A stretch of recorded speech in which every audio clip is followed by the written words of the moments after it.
Hai teman-teman semua. Kembali lagi di YouTube channel Puskaloka Universitas Sanata Dharma. Perkenalkan, saya Lira Fania, biasa dipanggil dengan Lira. Saya merupakan mahasiswi Fakultas Psikologi Universitas Sanata Dharma. Dan untuk video podcast kita pada hari ini saya tidak sendiri karena saya ditemani oleh bintang tamu kita untuk hari ini, yaitu Bapak Minto Istono. Terima kasih, selamat pagi Lira. Selamat pagi Bapak, apa kabar? Baik. Nih untuk teman-teman nih yang mungkin belum mengenal Pak Minto itu siapa. Pak Minto itu merupakan dosen dari Fakultas Psikologi Universitas Sanata Dharma, dosen saya kebetulan, dan beliau ini merupakan kepala dari Biro Psikologi P2TKP, teman-teman. Nah, untuk teman-teman nih yang mungkin merasa butuh layanan psikologis seperti training, testing, konseling, konsultasi, dan lain-lainnya, bisa nih cek-cek di Instagram atau di websitenya P2TKP. Nah, P2TKP sendiri itu kepanjangannya ya Pak ya, kepanjangannya adalah Pusat Pelayanan Tes dan Konsultasi Psikologi. Bisa dicek ya teman-teman ya. Oke, mungkin supaya tidak terlalu lama nih Bapak, kita akan sedikit mengobrol santai ya Pak ya. Oke. Kita bakal ngomongin apa ya Pak kira-kira Pak? Yang lagi tren atau yang fenomena yang hari-hari ini kita hadapi gitu misalnya. Fenomena. Nah, kalau menurut Lira apa tuh? Sebenarnya ini sih Pak, kalau saya ini kan suka main Instagram, Twitter. Gengsi banget ya. Iya. Oke. Tapi kebetulan saya nggak main TikTok sih. Nah, sosial media seperti itu tuh saya ngelihat banyak sekali ya cyberbully Pak. Masih banyak nih. Dari awal ada sosial media tuh ternyata sampai sekarang masih banyak juga Pak. Kayak misalnya ada orang yang berbuat baik, memberikan makanan atau apa, malah dihujat. Terus ada yang kecelakaan, malah dihujat. Apa-apa tuh kayaknya salah gitu loh Pak. Mungkin kita bisa bicarain tentang itu. Menarik sih. Kalau bicara tentang bullying, cyberbullying di media sosial gitu-gitu ya. Nah, itu kita bisa kupas mungkin dengan mencari apa yang membuat orang-orang itu dengan mudahnya membuli orang lain yang tidak dikenal gitu. Nah, kira-kira sebabnya apa ya? Itu kita bisa dari situ ya. Nah, Pak, betul. mungkin kita bisa tarik tema yang menarik, mungkin empatik kali Lir. Empatik itu seperti apa nih Pak? Oke. Nah, kalau kita bicara empatik, kita akan sebelum masuk ke situ ya definisinya. Selain fenomena itu tadi, bahwa orang dengan gampangnya membuli orang lain, coba teman-teman semua gitu ya, dan Lira bisa pikirkan kenapa juga misalnya ada orang dengan mudahnya menyerobot antrian misalnya gitu. Antrian. Nah, coba kalau Lira diserobot antriannya, apa yang dirasakan oleh Lira? Oke. Kalau saya nih posisinya sudah mengantri terus diserobot, pastinya ada rasa sebel ya Pak ya. Karena saya sudah di situ sabar-sabar menanti. Cuman kadang saya juga berpikir kayak apa mungkin dia keburu-buru kali ya atau apa begitu sih Pak. Nah, orang yang menyerobot itu tuh biasanya tidak tahu atau memang tidak bisa merasakan apa yang dirasakan orang yang diserobot. Tidak bisa merasakan orang yang diserobot itu gimana tuh Pak? Jadi misalnya Lira kan sebel ya waktu diserobot ya. Nah, orang yang nyerobot itu tidak bisa berempatik tadi atau merasakan apa yang dirasakan oleh yang diserobot. Pikiran kayak kalau aku nyerobot nanti dia gimana gitu Pak. Sehingga dia tidak bisa waduh, kalau aku diserobot aku akan marah, aku akan jengkel, aku akan sedih misalnya gitu. Nah, itu orang-orang yang kayak gitu tuh seringkali karena tidak bisa menempatkan diri pada situasi dan kondisi orang yang diserobot gitu ya. Sama dengan bullying tadi. Kalau orang membuli itu seringkali dia tidak bisa menempatkan dirinya pada orang lain yang dibully. Gimana sih rasanya dibully gitu ya. Efeknya akan bagaimana? Kalau saya dibully, itu akan gimana ya? Gitu. Nah, orang-orang yang tidak bisa merasakan apa yang dirasakan orang lain, itu biasanya empatiknya sangat kurang, gitu ya. Nah, kalau bicara empatik yang kurang, itu orang yang berempatik itu good ya. Nah, ada ekstrimnya orang yang tidak punya empatik sama sekali. Nah, itu mungkin orang-orang yang psikopat gitu psikopat. ya. Oh, sampai ke sana ya, Pak ya. Kalau orang psikopat itu kan orang yang memang tidak bisa merasakan bahkan gitu ya, tidak bisa merasakan korban-korban yang mereka aniaya, mereka lakukan apa, mereka jahatin gitu ya. Kalau Lira dulu ingat ada mahasiswa Indonesia yang kuliah di Inggris kalau nggak salah ya, cowok yang memperkosa korbannya dan cowok juga. Siapa lupa, Reinhard Sinaga itu. Nah, waduh, itu kita kan sebut ini ya. disebut sebagai seorang yang psikopat. Nah, seorang Reinhard Sinaga itu dia pasti tidak bisa merasakan apa yang dirasakan oleh korbannya. Itu ekstrim orang yang memang tidak bisa merasakan. Nah, kalau kita bisa tarik sebagai garis continuous, empatik itu seperti itu. Jadi ada orang yang sangat empatik, ada orang yang tidak ada empatiknya sama sekali. Nah, ada yang di tengah-tengah, ada yang mendekati tidak punya empatik, ada yang mendekati empatiknya tinggi gitu ya. Nah, itu kita bicara tentang continuous, apa itu empatik. Nah, kalau definisinya sendiri, mari kita cek ya. Saya pernah baca definisi dari beberapa tokoh.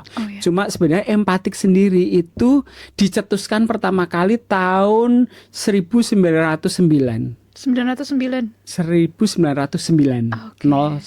gitu ya. Itu oleh psikolog Jerman yang namanya Edward Titchener. Nah, mungkin ya pronunciasinya maaf ya. Namanya itu Edward Titchener. Nah, dia seorang psikolog Jerman yang pertama kali mengungkapkan konsep tentang apa itu empatik. Nah, menurut dia empatik itu feeling into. Berbeda dengan simpatik. Nah, Lira pernah dengar kan apa itu simpatik kan? Iya, Pak. Nah, simpatik. Bedanya apa kira-kira Lira, menurut Lira? Waduh, ini ujian biasanya. Aduh, setahu saya, Pak, kalau simpatik tuh kita bisa memberikan apa ya? Contohnya simpatik, bersimpatik itu gimana? Saya turut berduka cita misalnya, betul. ada sebuah prosesi pemakaman, terus dia ke keluarga, saya turut berduka cita. Tapi kalau empati itu lebih ke kayak saya bisa tahu rasanya kamu sekarang gitu. Saya turut berduka cita, tapi aku juga tahu loh posisimu tuh sekarang kayak gimana. Yes, gitu? betul sekali. Yes. Kalau lulus tadi, ya, Pak ya? Lulus. Sebagai mahasiswa psikologi lulus lah ya. Nah, si Edward Titchener tadi bilang bahwa empatik itu feeling into. Nah, kalau simpatik itu feeling for. Jadi perasaanku untukmu. Jadi kayak tadi yang saya turut berduka ya. Jadi perasaanku untukmu, saya juga turut berduka gitu. Tapi kalau empatik itu lebih ke feeling with atau feeling into. Jadi bisa merasakan, menempatkan diri. Kalau aku jadi kamu, aku akan seperti apa ya? Nah, gitu. Nah, itu feeling into. Nah, terus kemudian didefinisikan kembali oleh Roman Krishnerik. Nah, Roman Krishnerik ini mendefinisikannya empatik itu sebagai sesuatu seni membayangkan diri ada pada posisi orang lain. Seni. Memahami perasaan orang lain dan perspektif orang lain, dan menggunakan pemahaman ini untuk bertindak dan memperlakukan orang lain. Jadi dia berusaha membayangkan diri, menempatkan diri pada orang lain, baik itu perasaannya, perspektifnya gitu ya, dan menggunakan perspektif itu untuk memperlakukan orang lain. Sehingga tidak berdasarkan penilaian dia pribadi, tapi dia membayangkan dirinya ada pada orang itu. gitu. Nah itu menurut Roman Krishnerik. Oke. Kayak nggak belum begitu populer ya nama itu Iya. ya. Mungkin yang lebih populer Jarang kedengeran. adalah si Daniel Goleman. Oh iya, saya pernah dengar. Daniel Iya, Goleman iya. itu kan yang mencetuskan kecerdasan emosi. Nah, menurut Daniel Goleman, empatik itu adalah kesadaran akan perasaan dan emosi orang lain. Jadi kita menyadari apa yang dirasakan orang lain, apa yang dialami dirasakan orang lain, perasaannya gimana. Kalau saya jadi dia, nah itu menurut Daniel Goleman itu. Jadi menurut Daniel Goleman, untuk bisa orang cerdas secara emosi, orang itu harus punya empatik. Kalau dia tidak punya empatik, dia juga tidak akan bisa cerdas secara emosi, gitu. Jadi kalau kita bicara empatik dari definisi-definisinya itu kan erat kaitannya dengan berelasi secara sosial. Ya, Vera ya. Okay. Dan kalau saya lihat ini empatik itu kan sebuah hal yang sebenarnya luas ya Pak ya. Itu apakah ada kriterianya atau jenis-jenisnya atau bagaimana itu Pak? Oh oke. Kalau ya ini beberapa tokoh juga mendefinisikan empatik tadi dan kemudian memilah. Karena tadi kalau dari definisinya kan ada perasaan, pikiran, Ya, gitu, dan bertindak. Nah dari 3 kata kunci itu, kemudian empatik itu dibagi menjadi 3. Bagi jadi 3. Ada kognitif empatik, emosional empatik, dan compassionate empatik. Ya, compassionate empatik. Itu gimana tuh ya. Pak?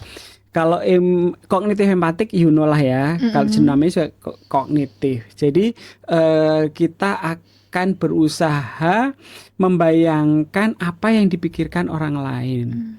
Kita berpikir seperti apa yang orang lain pikirkan. Nah, jadi secara kognitif, kenapa ya dia bisa begitu ya, gitu. Kenapa dia kok bisa melakukan itu? Kenapa ya? Atau kalau saya jadi orang itu, saya akan bagaimana ya? Nah, itu kognitif empatik. Jadi dia berpikir seperti orang lain yang mau dinilai itu atau diempatiin tadi, berpikir gimana. Nah, kalau emosional empatik gitu ya, jadi lebih ke rasa. Jadi merasakan apa yang dirasakan orang lain. Jadi dari sisi pikiran, kemudian dari sisi rasa, terus kemudian dari compassionate itu setelah membayangkan, berpikir, kemudian merasakan, dia akan berusaha bertindak untuk arahnya misalnya karena saya berempatik padamu, saya akan berusaha membantumu. Nah, itu lebih ke ini Pak, apa kegiatan bukan ya, aktivitas. Tindakan nyata. Nah, tindakan nyata. Jadi kalau kita bisa melakukan sesuatu, tidak cuma aduh aku merasakan apa yang kau rasakan loh, aku ngerti loh kamu merasakan itu karena gini, itu kognitif ya. Tapi juga apa yang bisa aku lakukan untuk kamu supaya meringankan bebanmu, misalnya itu compassionate empatik. Berarti gitu. yang sebenarnya paling dasar dulu itu kognitif empatik itu tadi ya Pak ya. Misalnya ada cyberbully, kita bisa mikir dulu orang yang mau kita judge itu bisa mungkin dia seperti ini gitu ya Pak ya. Baru ke misalnya orang kena narkoba gitu ya. Kita berpikir kenapa ya dia bisa kena narkoba ya, misalnya gitu. Ya. Apakah karena keluarganya nggak harmonis, atau dia berasal dari keluarga broken home sehingga tidak ada perhatian orang tua, atau mungkin karena pekerjaan yang begitu banyak.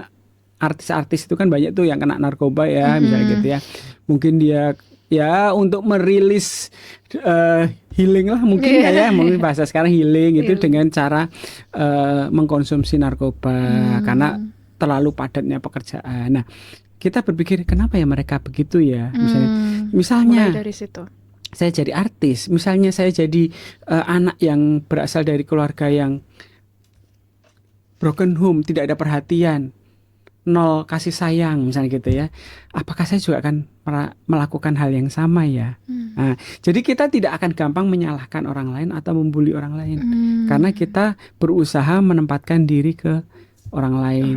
Berpikir kenapa bisa begitu ya? Nah, itu kognitif kan gitu. Nah, setelah itu aduh kasihan ya, karirnya. Kasihan ya anak itu nanti masa depannya bagaimana gitu. Nah, itu lebih ke emosional. Oke. Nah, ada yang kalau sampai bisa bertindak sesuatu, mungkin tidak langsung kepada orangnya, tetapi ke orang lain yang mungkin berbackground yang sama. Misalnya punya teman yang dari background broken home misalnya gitu ya. Ya kita jadi supaya orang itu tidak kena narkoba, teman kita ini mari kita misalnya gitu. Nah, ya. Tindakan komisionernya preventif arahnya ke berarti sana. ya. Komisionernya tidak langsung ke orang itu tapi ke orang lain karena kita sudah tahu, mungkin merasakan dan berpikir mungkin kayak gitu ya gitu. Ya. Nah, itu komisioner itu tuh biasanya sampai tindakan nyata. Oke. Kalau misalnya ini Pak, kalau kita melihat orang lain begitu, tanda-tanda seperti apa sih Pak? Atau ciri-cirinya gitu orang tuh yang kalau empatik gitu. Jelas itu tadi ya. Kalau tadi orang yang tidak empatik itu gampang membuli gitu betul. ya, agresif, Psikopat. itu orang-orang yang ya memang tidak punya kemampuan untuk merasakan apa yang dirasakan orang lain yang sedang menderita gitu kan.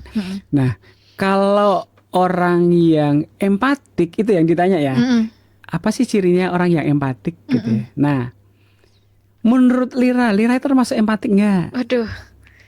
Waduh. Berarti melihat orang lain dari posisi mereka begitu ya? Lumayan mungkin Pak. Oke, saya tanya nih, apakah Lira teman-teman Lira nih kalau punya masalah itu banyak yang bercerita ke Lira? Iya, cukup Oke. banyak ya. Apakah kalau teman Lira punya masalah butuh solusi gitu terus datang ke Lira minta nasihat gitu? Biasanya diskusi ya terjadi sih Pak. Ya mungkin kalau teman istilahnya diskusi ya, bukan nasihat ya. Oke, ngajak diskusi gitu ya.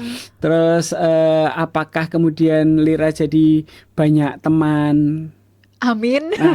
Apakah kemudian Lira kadang-kadang merasa capek karena peduli pada orang lain? Kalau saya sih biasanya nangis sih Pak. Kalau udah dengar orang cerita itu kayak tiba-tiba netes gitu. Dan itu kan bikin capek secara emosional kan? Nah, itu ciri-ciri orang yang empatik. Jadi ada ciri-ciri yang kelihatan positif tadi, misalnya orang itu jadi banyak didatengin teman-temannya. Karena punya masalah terus datang. Nah, itu biasanya orang itu datang itu karena percaya. Karena percaya bahwa Lira akan menerima dia apa adanya. Individu empatik saja Pak dengan Lira Pak. Misalnya gitu. Jadi kalau ada orang, orang lah ya, tidak Lira ya. Orang yang empatik itu biasanya didatengin temennya karena temennya itu percaya bahwa ini orang pasti mau menerima aku apa adanya. Nah, mendengarkan, tidak yang langsung ngejudge gitu-gitu. Nah, itu ciri-ciri orang empatik. Nah, jadi punya kemampuan mendengarkan yang aktif. Terus kemudian karena bisa mendengarkan, kemudian dia bisa melihat dari sudut pandang si anak ini dan kemudian bisa memberikan solusi-solusi atau bisa diajak diskusi yang tidak ada judgement gitu-gitu, karena si orang ini akan menempatkan diri pada orang yang sedang butuh bantuan. Nah, itu ciri-ciri orang yang empatik itu biasanya begitu. Jadi banyak teman yang datang gitu, orang yang minta nasihat atau minta ngajak diskusi. Tapi juga cirinya adalah orang itu gampang capek. Terutama capek emosional ya. Karena orang yang empatik itu kan memang, terutama tadi kan kalau saya bilang tadi empatik itu bisa continuous dari sangat empatik, bisa merasakan perasaan orang lain, sampai ada yang tidak punya empatik sama sekali. Tidak bisa merasakan orang lain. Nah, orang yang ekstrim empatik itu juga not good sih sebenarnya. Oh ya, itu Karena gimana dia tuh, Pak? jadi exhausting juga. Oke. Karena dia gampang tersentuh, gampang peduli, Sensitif ya, Pak ya? sensitif, energinya banyak dipakai untuk memperhatikan orang lain gitu. Nah, Terkuras habis. jadi segala hal yang berlebihan itu Gak not baik good ya. itu guys. Jadi empatik pun juga sebenarnya kalau empatik yang berlebihan, kita juga harus punya kontrol diri ya. Kira-kira sebatas mana kemampuan saya untuk berempatik. Kadang empatik itu memang nature orangnya empatik. Tapi empatik itu sebenarnya juga bisa dipelajari sih, dilatih, misalnya gitu. Kayak diregulasi. Kayak misalnya contoh di Jepang ya, budaya antri. Oke. Nah, Kembali ke antri tadi. kembali ke antri tadi. Itu kan kalau di Jepang itu, ya kebetulan saya pernah ke sana beberapa kali dan cukup lama gitu ya, saya observasi gitu tuh. Antrinya itu bener-bener antri, bener-bener kalau di kereta gitu ya, antri ada garis dan mereka itu bener-bener antri di garis itu dan tidak ada yang menyerobot sedikit pun. Gak ada yang di samping-samping tuh ya, Pak, biasanya. Stasiun Pasar Senen Betul. gitu. Nah Aduh. itu pasti sudah ada pelatihan atau pola asuh dari orang tua Dari atau awal. dari sekolah, dari kecil gitu ya. Itu sudah ditanamkan untuk antri, tapi bukan disiplin ya, lebih ke mungkin ke empatiknya. Kalau kamu diserobot gimana rasanya gitu. Kan sedih kan. Nah, itu contoh bagaimana sih melatih empatik dari dini gitu ya. Jadi diminta untuk merasakan apa yang dirasakan. Kalau misalnya anak memukul orang lain, itu kan agresif. Salah satu orang tidak empatik itu karena salah satunya adalah jadi agresif. Agresif itu bisa tadi bullying tadi kan. Nah, dari kecil mungkin anak bisa kalau kamu dipukul temanmu, kalau kamu diajak temanmu, kamu gimana nih rasanya gitu kan. Nah, dari situ kalau dia mau membuli atau menyakiti orang lain, dia akan waduh, gitu. Nah, itu dari kecil itu bisa sih dilatih gitu. Nah, saya jadi muncul pertanyaan nih, Pak. Kan tadi kita ngomongin soal ekstrim sangat empatik gitu. Nah, kok bisa sih, Pak, ada orang yang tidak sama sekali berempatik gitu? Oke. Kok dari mana itu kok bisa seperti itu? Kenapa gitu ya? Kenapa ya ada orang yang berempatik ya? Kalau orang berempatik ya, kalau berempatik kenapa bisa berempatik ya tadi ya, ajaran, pola asuh, didikan, pendidikan baik dari orang tua maupun dari formal sekolah, atau nature-nya sendiri memang orangnya begitu gitu ya, karena mengobservasi orang lain gitu. Nah, kalau orang yang tidak berempatik itu biasanya karena ada yang namanya cognitive bias. Cognitive bias itu gimana tuh, Pak? Bias kognitif. Jadi tadi karena kan ada empatik kognitif kan, atau kognitif empatik. Jadi cognitive bias itu lebih pada misalnya gini, terutama sih kalau jaraknya jauh ya. Jadi kalau orang jarak jauh apa nih, Pak, maksudnya? Secara fisik. Oh, secara fisik. Secara fisik jauh. Misalnya terkait dengan penderitaan yang dialami anak-anak di negara yang sedang berkonflik. Ya. Misalnya gitu. Itu seringkali kan kita jadi kurang bisa berempatik ya. Atau kita berpikir ya agak susah ya membayangkan gitu ya. Di posisinya. Membayangkan itu kan kita jadi tidak berempati kepada mereka bukan karena kita tidak punya empatik sih, cuma karena kita agak sedikit susah aja membayangkan apa yang mereka rasakan karena jaraknya yang jauh. Jadi sebenarnya enggak yang tidak empatik sih, cuma karena cognitive bias dalam artian ya jauh tadi, atau di luar kelompok. Misalnya out group, misalnya kita orang Jawa misalnya gitu ya, terus kemudian yang kena bencana di luar Jawa misalnya gitu-gitu ya, itu kayak kan biasanya ada solidaritas. Solidaritas kesukuan misalnya gitu-gitu ya. Atau tidak, kalaupun tidak suku, kesamaan gender bisa jadi kan. Iya, benar. Jadi kalau sama cewek lebih berempatik dibanding kalau Sama yang sama laki-laki. cowok yang berbeda jenis kelamin. Nah, itu kan Iya.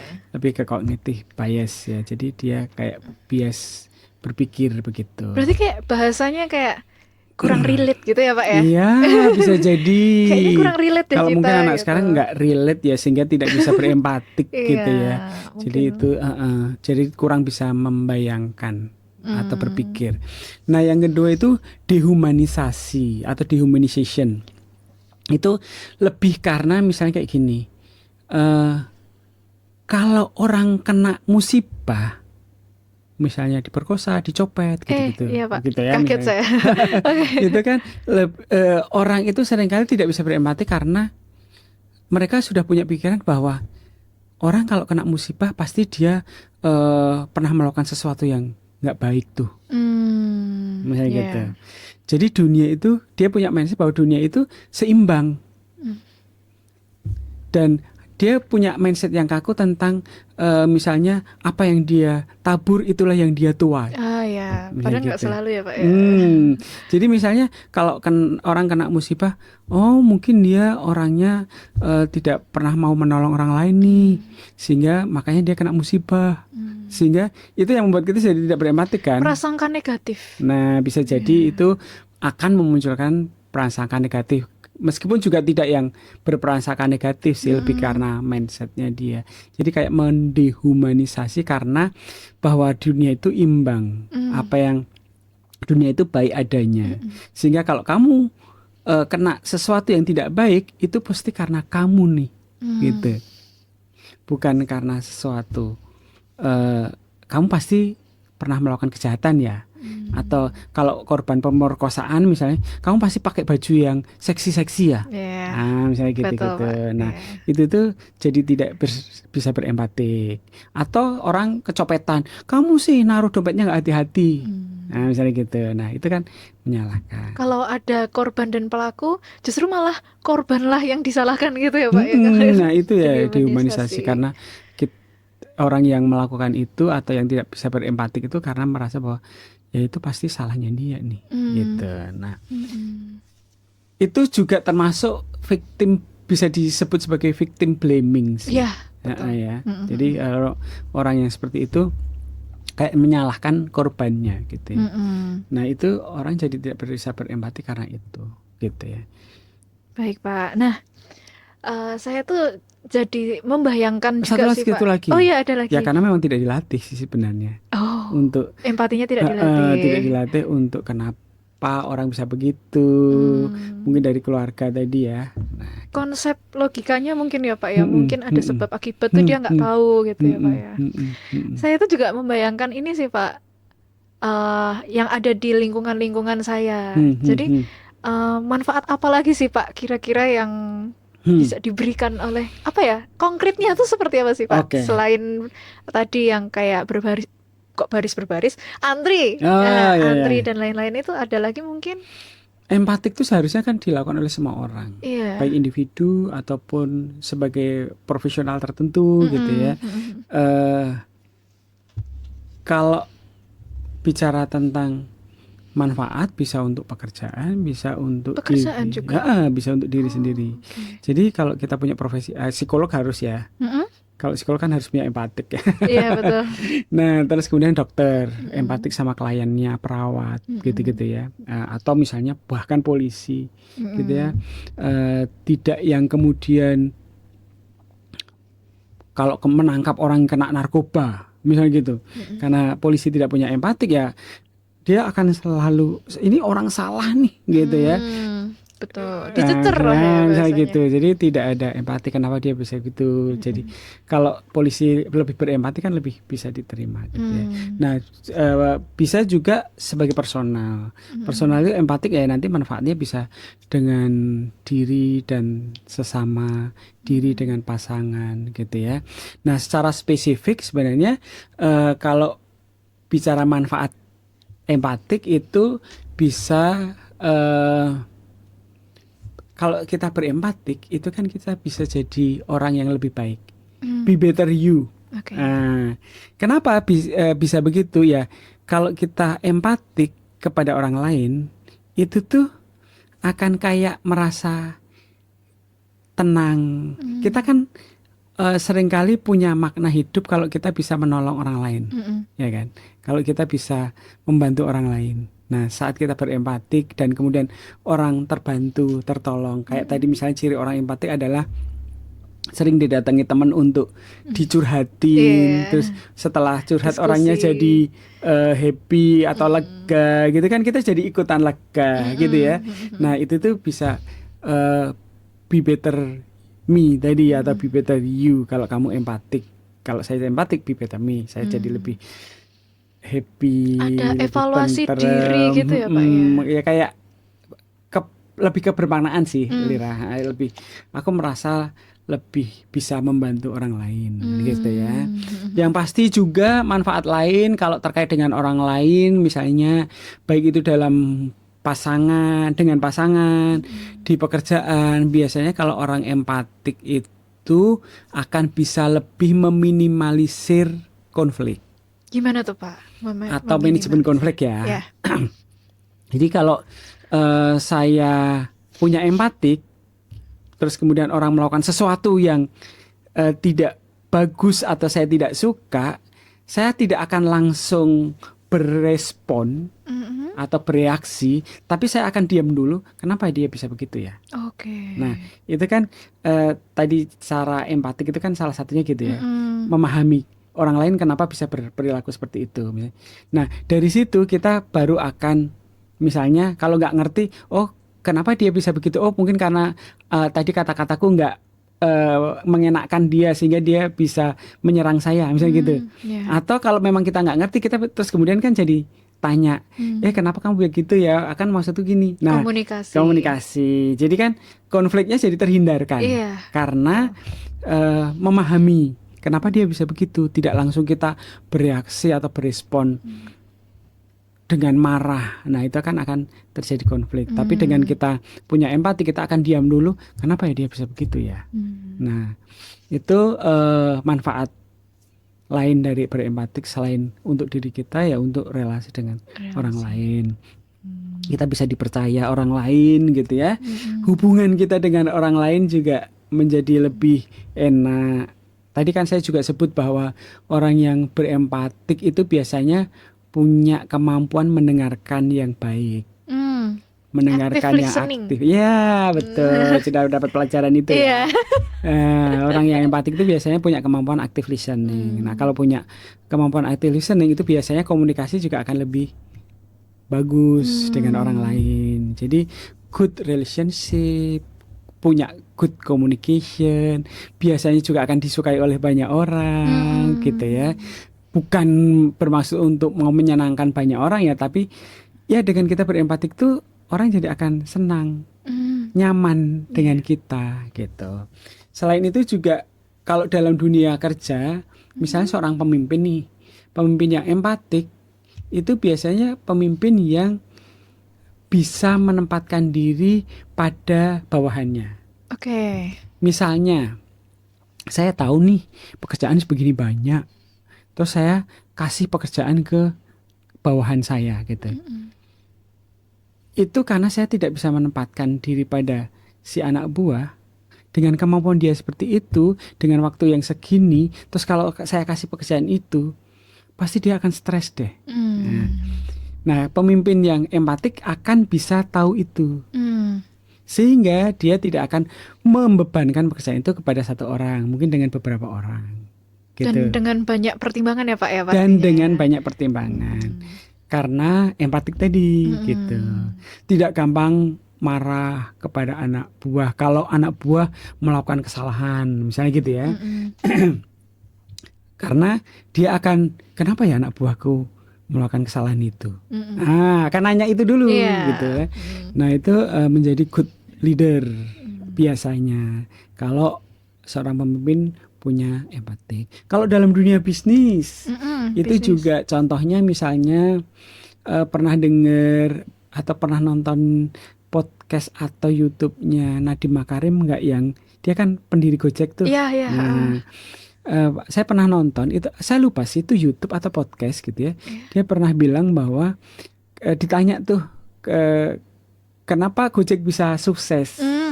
Oke. Nah, itu ternyata juga akar-akarnya dari empatik. Oh ya, gimana tuh Pak? Kalau dilihat dari sisi definisi empatik tadi ya. Iya. Nah, Nadine kan tinggal di Jakarta tuh. Nah, Jakarta lah ya, yang begitu Hektik. macet, lalu lintasnya begitu. Kemudian kebanyakan orang mencari alternatif supaya tidak kena macet, itu adalah naik ojek. Nah, si Nadine pun pernah melakukan itu. Naik ojek, terus kemudian oh iya ya, ternyata naik ojek begini ya, gitu. Bisa jadi pas naik. Nah, itu juga selain karena dia dicurhati oleh teman-temannya kalau nggak salah ya, bahwa naik ojek itu gini, bisa saja jadi dapat sopir yang nggak enak, harganya di tembak dengan langsung mahal. Terus kemudian motornya jelek, tidak terstandar, bahkan tidak dikasih helm, gitu-gitu ya. Nah, itu tuh membuat Nadiem gimana ya? Kan dia berempatik tuh pada konsumen ojek, karena dia sendiri pengojek juga, pernah jadi konsumen ojek juga. Terus dia berpikir gimana ya caranya supaya konsumen ojek ini atau pengguna ojek ini bisa lebih nyaman nih. Nah, itu kan dari empatik tuh, ya. Dari empatik kemudian dia berinovasi bahwa ya bisa supaya terstandar motornya gimana, supaya konsumen tidak harus jalan jauh dulu ke pangkalan gimana. Nah, kebetulan dia bisa menggunakan atau ahli IT lah ya gitu, sehingga dia memunculkan aplikasi Gojek itu sebagai solusi. Nah, itu kan akarnya dari empatik tuh. Jadi banyak banget tuh manfaat empatik dari sisi kita. Ya, kebetulan karena saya psikologi industri organisasi belajarnya, sehingga ya itu saya kaitkan ke situ. Banyak ke sana. Jadi ada untuk leader gitu ya, untuk bisnis gitu ya. Itu sangat berguna banget kalau kita punya kemampuan empatik atau punya jiwa empatik tadi. Bisa memahami secara perspektif orang lain, bisa memahami perasaan orang lain, dan bisa bertindak supaya meringankan beban orang lain gitu ya. Ternyata luas juga ya Pak ya. Itu kayak apa ya istilahnya, bagian hidup kita yang perlu skill. Bisa dibilang skill Pak? Ya bisa sih, karena bisa dilatih kemampuan ya. Kalau empatik itu kan bisa dilatih. Orang yang mungkin awalnya tidak begitu punya empatik, terus kemudian dilatih. Jadi empatik. Nah, seberapa berhasil melatihnya itu juga nanti ada hubungannya dengan trait atau kepribadian seseorang. Sifat, gitu ya. Jadi tidak melulu kemampuan kognitif ya ini ya, tetapi ada trait juga terlibat di situ. Jadi ada banyak hal yang terlibat untuk orang bisa empatik atau tidak. Jadi tidak hanya situasional tapi juga bisa trait juga ya Pak. Ya, pengaruh kepribadian. Orang tertentu mungkin gampang yang tersentuh, gampang dikasih tahu gitu-gitu. Orang-orang tertentu yang agak susah dikasih tahu, bandel gitu ya. Agak bebal gitu-gitu ya. Nah, itu juga misalnya kayak sudah ini parah yang nonton podcast ini gitu ya. Ada yang mosok sih kayak gitu, misalnya gitu. Nah, itu ya, kalau kemudian nonton, oh iya ya kayak gini ya. Nah, itu akan lebih gampang untuk dilatih bisa berempatik. Gitu. Bisa dari diri sendiri dulu gitu ya. Iya betul. Ini cukup banyak ya perbincangan kita pada hari ini. Mungkin Bapak mau menambahkan lagi? Nah, yang belum adalah perlu kita tambahkan, gimana sih supaya bisa lebih empatik lagi. Gimana caranya kita supaya bisa lebih empatik lagi, Pak? Betul. Mungkin yang pertama adalah hadir. Hadir gimana tuh, Pak? Nah, tadi kan empatik itu sekarang kan zaman teknologi, media sosial, segala sesuatunya instan gitu-gitu ya. Kita mengucapkan bela sungkawa dengan lewat WA misalnya, gitu ya, lewat media sosial, itu akan berbeda kalau kita hadir, datang, mengunjungi. Nah itu melatih kita untuk bisa lebih merasakan apa yang dirasakan orang lain, gitu. Nah itu kehadiran itu menjadi hal penting. Jadi ya baik sih kalau teman-teman di sini itu hadir, maksudnya kalau berteman itu ya berelasi, tidak cuma dari kamar masing-masing. Saya ini kok berkomunikasi kok gitu ya, tapi lewat HP. Itu akan berbeda kalau ada kehadiran fisik. Itu sense-nya beda gitu. Rasa-rasanya berbeda. Nah, itu yang kedua ya kita berusaha kontrol diri untuk tidak gampang ngejudge. Itu penting juga. Menghakimi.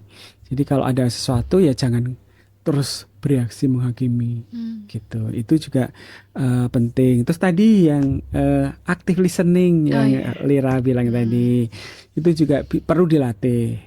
Jadi untuk bisa punya empatik itu salah satu skill yang bisa dilatih adalah dengan mendengarkan. Belajar mendengarkan yang aktif. Terus belajar untuk ada di posisi mereka. Membayangkan aja gitu. Kalau saya jadi mereka gimana ya? Nah, itu bisa kok dipelajari gitu. Sedikit-sedikit, nggak harus yang langsung saya berempatik gitu, enggak. Jadi misalnya ada orang dibully nih gitu ya. Terus kemudian kalau gimana ya rasanya kalau ada saya di posisi mereka ya. Gitu. Terus bisa melibatkan dalam komunitas-komunitas tertentu. Komunitas. Ya, misalnya ya, anak sekarang kan lebih banyak di kamar main HP gitu kan, nyaman gitu. Bahkan ya, ke kamar YouTube, mandi aja bawa HP gitu kan. Ya itu memang nyaman sih di rumah.